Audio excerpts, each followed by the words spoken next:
Elon Musk has just announced the arrival of a new phone that is set to destroy the entire smartphone industry and revolutionize the way we use our devices. With its cutting-edge features and sleek design, the Alpha Tesla phone promises to be a game-changer in the mobile phone industry. Best believe that this phone may wipe out competitors like Samsung and Apple. But what makes this phone so special, and how might it impact the market? Well, you're about to find out. Tesla is primarily known for its electric vehicles, energy storage solutions, and solar products. But after successfully conquering all these markets and establishing its dominance in Silicon Valley, Elon Musk has now set his eyes on taking over another tech market, the smartphone industry. Over the last 4 years, there have been many rumors about Tesla developing its own smartphone. However, none of these rumors was confirmed by the company or its CEO. Despite Elon and Tesla making no statement about their intentions, many people remain convinced that making a smartphone should be a piece of cake for a company that makes self-driving cars. But this isn't exactly the case. Yes, Tesla has a brilliant team of engineers who have transformed the automobile industry with their ingeniousness.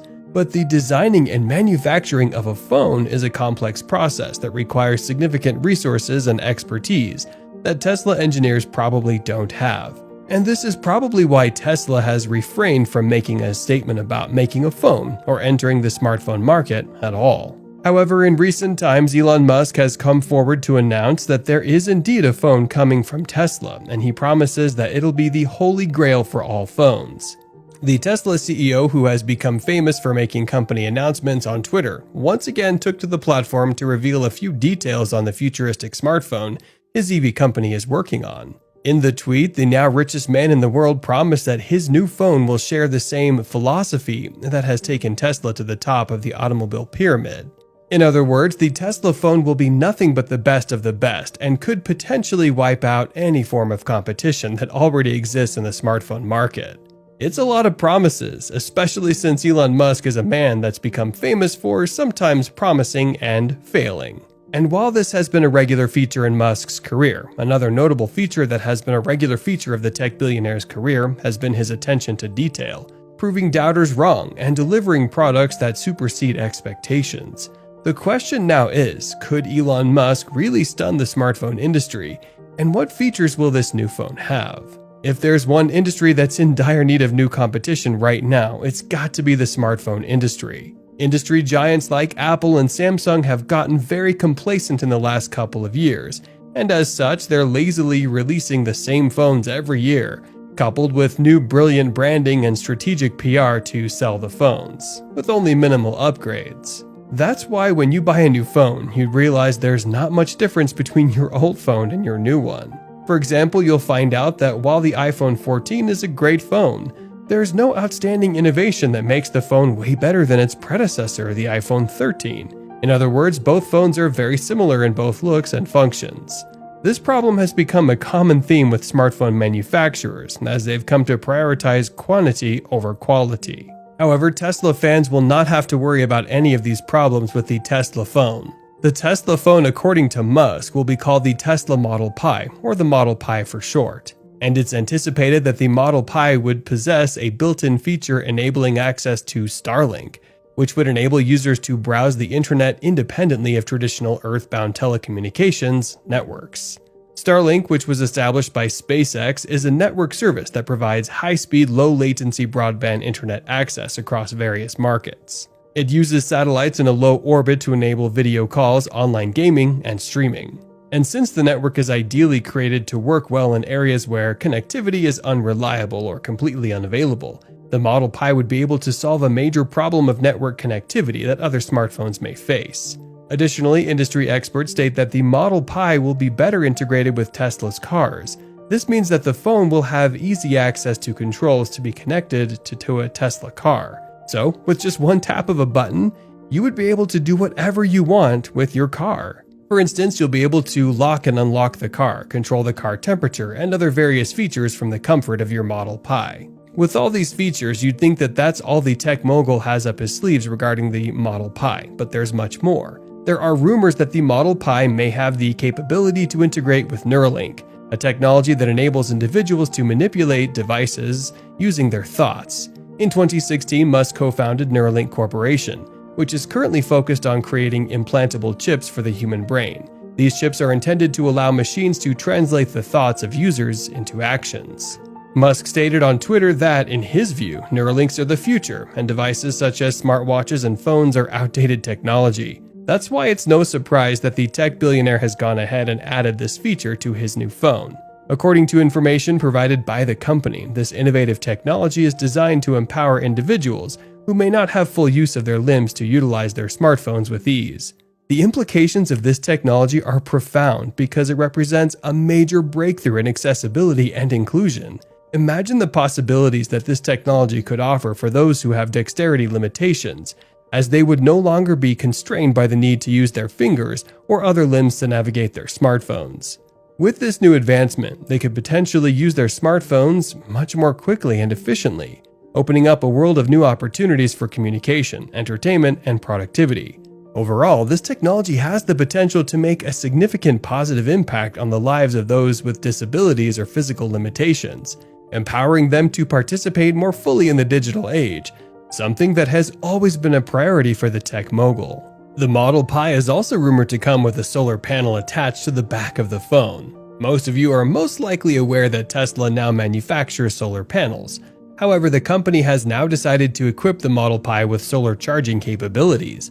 This is not surprising, as the company's CEO Elon Musk is a big advocate for green energy. So it's no surprise that the Tesla boss is adding a solar feature to his new phone. If the company is able to successfully implement this feature to their phone with no issues, then it could be a real game changer for the smartphone industry. We all know how battery life has become one of the major problems faced in the smartphone industry. Every year, smartphone makers come with the promise of long-lasting battery life, but this is hardly the case once you start using the phone. However, having a phone where you won't have to worry about having electricity in order to power it up would change how we use smartphones forever. But that's not all. Ask yourself, what's a Tesla product without the ability to work on the red planet? You can't see it, yeah? If there's one thing that's been constant in Elon Musk's life right now, it's his obsession with going to Mars and colonizing the red planet. As such, there's no way that the Tesla CEO will make a phone without thinking of making it the default smartphone device on the red planet. Recent reports all suggest that Musk's new phone, the Model Pi, would be able to work on Mars using Starlink connectivity. But while this sounds like a fantastic feature, we may not have to wait a little longer to see this working. During a conference held in September 2016, Mr. Musk stated that it would take anywhere from 40 to 100 years to establish a self-sustaining civilization on Mars, with a population of 1 million, and naturally those people will need to be able to use the internet. However, we believe that this feature may come later in the future. The company has also been tight-lipped about all that phone entails, but reports that the Model Pi is expected to enter the market in 2024. However, with all these capabilities, it would be silly to overlook the fact that Tesla would have to compete with other smartphones in the smartphone industry. For one, there's been a long battle of which phone is better between Samsung or Apple, a battle that will most likely still be going on for many years. But could the addition of solar charging and Neuralink give the Model Pi an edge against the likes of Samsung and Apple? While the Neuralink alone is a potential game changer that could bend the industry's knees in favor of the Model Pi, it's difficult to see how feasible this feature is or if Tesla would be able to successfully implement it to begin with. There's also a question mark around how Tesla plans to achieve attaching a solar panel to the back of the phone without the phone overheating and potentially blowing up. All these make Tesla's ambitions and Musk's confidence in his new phone very sketchy. But if there's anyone who can achieve anything against all odds, it's Elon Musk. Additionally, one of the standout features of any phone in the modern age is the camera. This is because the world is fast becoming a world of selfies and pictures, with picture taking fast becoming a very important aspect of the lives of the young generation. And as such, the best phones in the industry, such as the iPhone 14 and the Samsung S22 Ultra, are all phones with impressive cameras.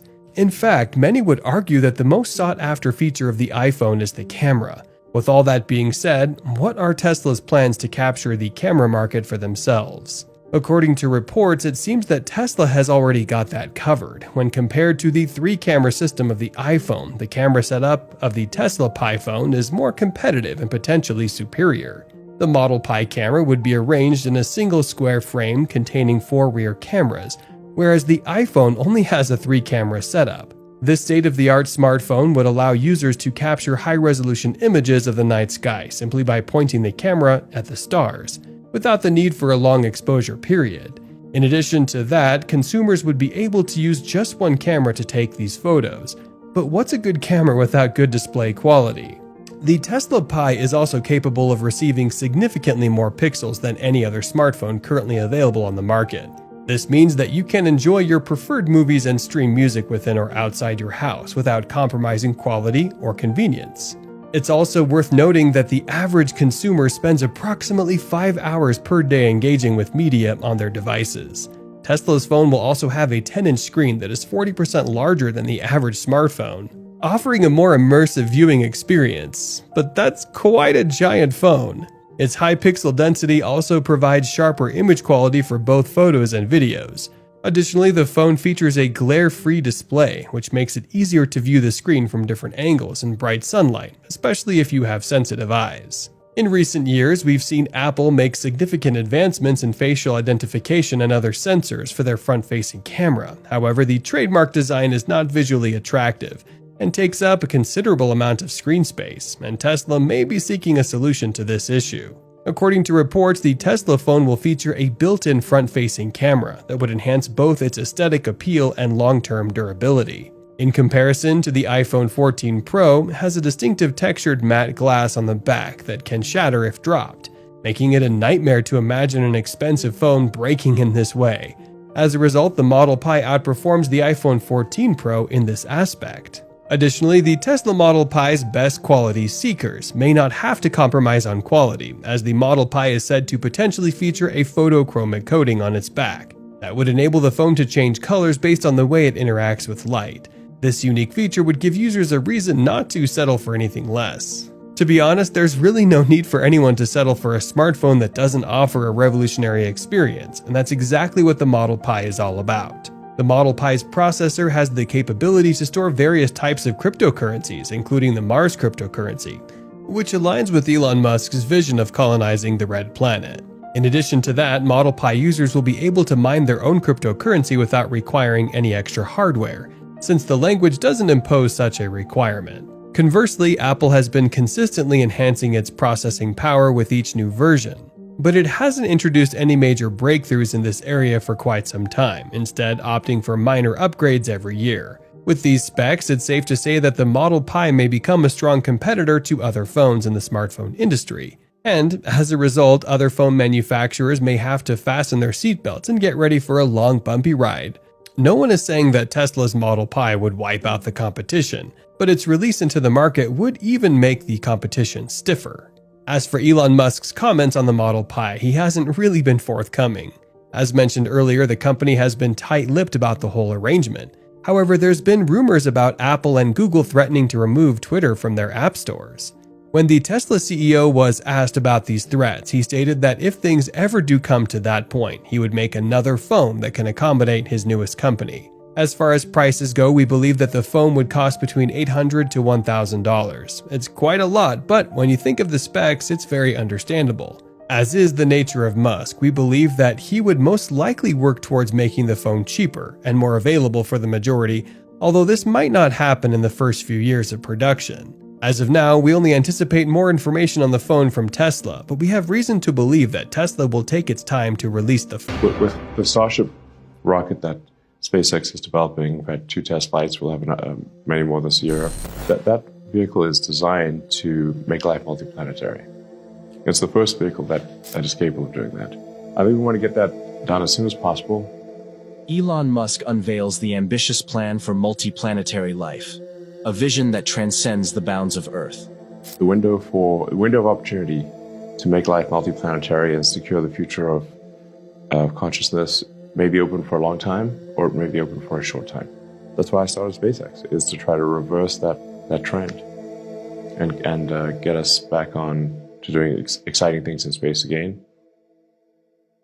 With a surprising confidence, Elon Musk sets a 10-year target for humans to occupy the red terrain of Mars. We're hoping to have the first humans on the moon in less than 5 years.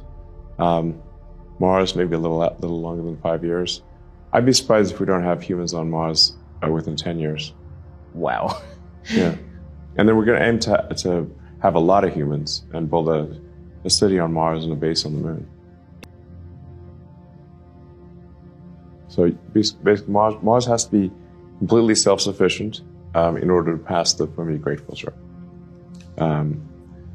The particular great filter I'm talking about is if something calamitous happens to one planet, is humanity gone or not? A lot of resources. Now, I should say in order to pass the Fermi Great Filter of being a multi-planet species, the second planet has to be self-sustaining. So that the acid test being that if the resupply ships from Earth stop coming for any reason whatsoever, it could be mundane or serious, will Mars out or not? Reflecting on SpaceX's turbulent history, Musk reveals that the venture teetered on the edge, facing a mere 10% chance of success. I mean, to be clear, at the start of SpaceX, I gave us a less than 10% chance of success. I thought we'd probably... But, I think if something's important enough, it's worth doing, even if you think it's going to fail. And we almost did fail. The first 3 launches of our small rocket failed. Only the 4th one succeeded. And if that 4th one had failed, we would be... So it's close. So in this year, if things go well, SpaceX will do 90% of all payload to Earth. And then as Starship really takes off, SpaceX will be doing, at least based on what other companies are currently doing, which is, around 300-400 tons to orbit. SpaceX ultimately will be doing several 100,000 tons to orbit, maybe 1 million tons to orbit. Last year, SpaceX dominated, handling a staggering 80% of all payloads destined for the orbit of our blue planet. At this point, knock on wood, SpaceX is quite prosperous. SpaceX did about 80% of all payload to orbit last year of Earth. China did about 12%, and the rest of the world did 8%. Drawing parallels with historical space endeavors, Musk notes the convergence of costs between the shuttle and the Saturn V expendable. The follow-up to the shuttle, to the Saturn V was the space shuttle. Space shuttle could only go to low Earth orbit. But the aspiration was to make it reusable. But they unfortunately did not succeed in that goal.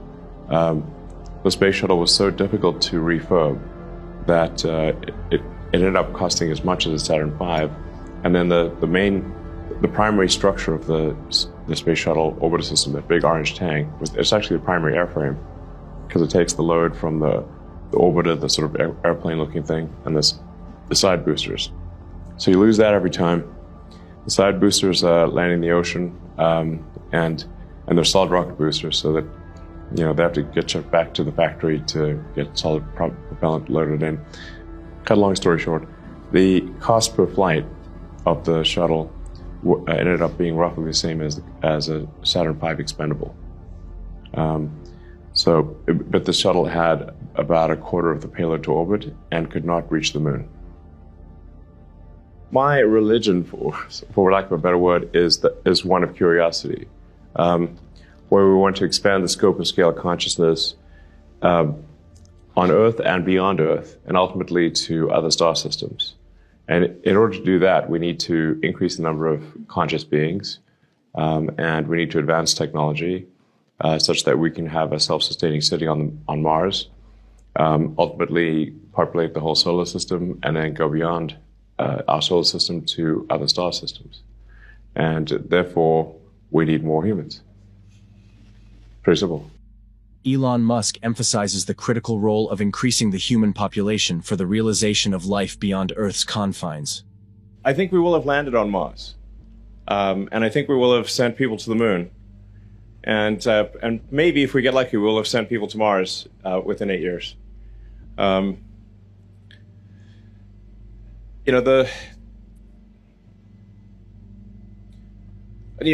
key question, sort of, I think, about for civilization is, the key test, perhaps, for civilization is, do we make it through this Fermi Great Filter of being going from a one-planet civilization to a multi-planet civilization. So noble ideas at the start, but ultimately it was not a good design. So, and then the shuttle retired, obviously, and then we had nothing. That curve that's not a good curve, going from the moon to low Earth orbit to nothing. That does not extrapolate to being a multi-planet species. Things that make people excited to get up in the morning and say, yes, humanity is going to do some amazing thing in space. Sustainability on Mars becomes paramount in Musk's narrative, outlining the prerequisites for transforming into a multi-planetary species. We want to have a spacesuit that you can walk around in, because if you're on the moon, you want to be able to walk around on the moon, walk around on Mars. So having a high mobility spacesuit that actually isn't crazy expensive, ideally, and that you can walk around in comfortably is a big deal. It's actually an important thing that needs to be developed.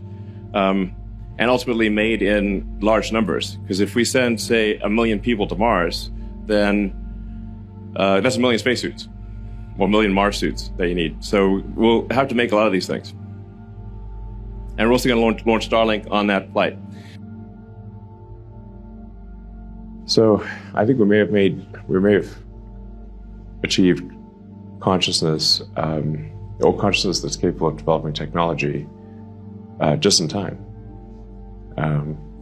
I find it remarkable that we are at this point in history where we are able, for the first time, to go beyond Earth, to send people. We sent people to the moon in the early 70s, but have since not gone back. I think it would be wise to not assume that it'll be open for a long time. So, and act now to make life multiplanetary. Musk expresses a sense of urgency, emphasizing that the present moment offers a unique window to venture beyond the familiar boundaries of Earth. So, that's really the key test. Do we become a self-sustaining multi-planet civilization while civilization still exists, or don't we? I think that's really the key question.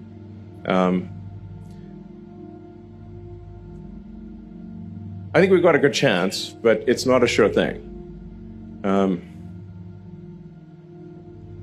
That's why time is of the essence. I think we want to make Mars self-sustaining as quickly as possible. It's not just a question of getting people to Mars, but it's getting enough tonnage and equipment to Mars to enable Mars to be self-sustaining. The key test being that if the resupply ships from Earth stop coming for any reason, does Mars out, or does it continue?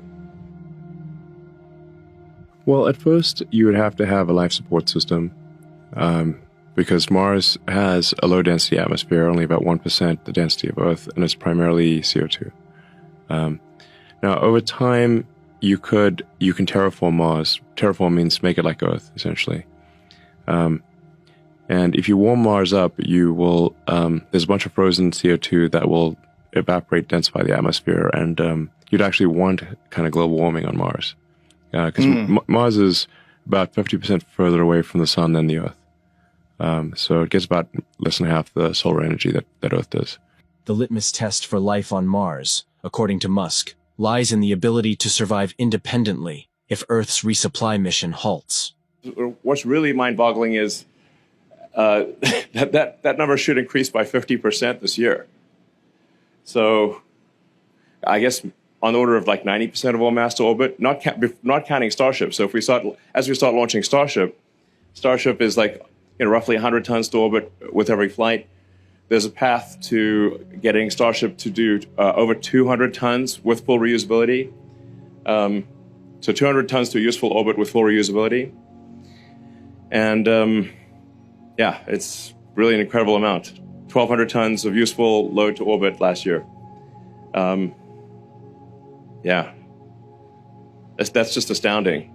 So I think that really deserves a round of applause. Like wow, I mean, that's the most mind-blowing.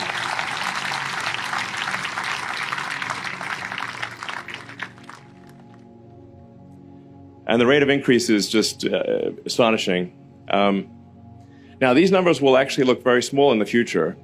In order to build a city on Mars, we'll need to be kind of in the million-ton to orbit range.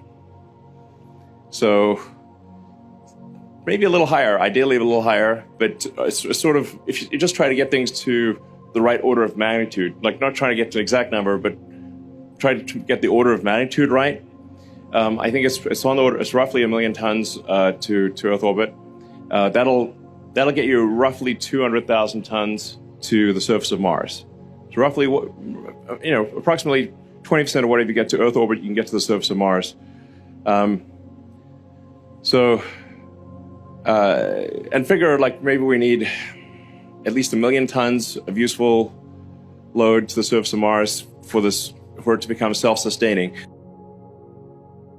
The evidence suggests that it is most likely that Mars had liquid water. Well, just over time, the solar system cooled. So Earth used to be much hot. Like in the very early Earth was like molten rock.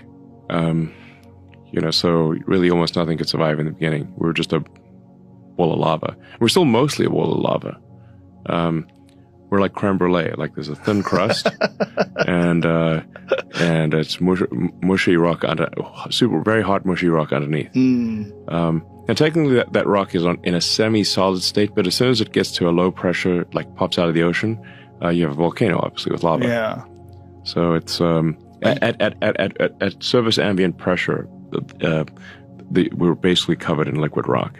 Are you aware? We're a thin crust on liquid rock.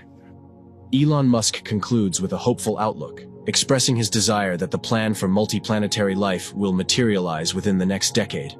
That self-sustaining threshold is actually a very tough threshold to meet, because even if you're missing a tiny thing, then eventually that Mars will die out. So you've got to be able to not just build, for example, computer chips, but you need to be able to build computer chip factories. Because if you can't build computer chip factories, the factory that you do build will eventually break down, and then you will have no chips, and then that's it. So it's kind of like a long sea voyage, where if you're just missing vitamin C, yeah, you'll cruise on for a while, but then your teeth will fall out, and so that was a real problem in the old days.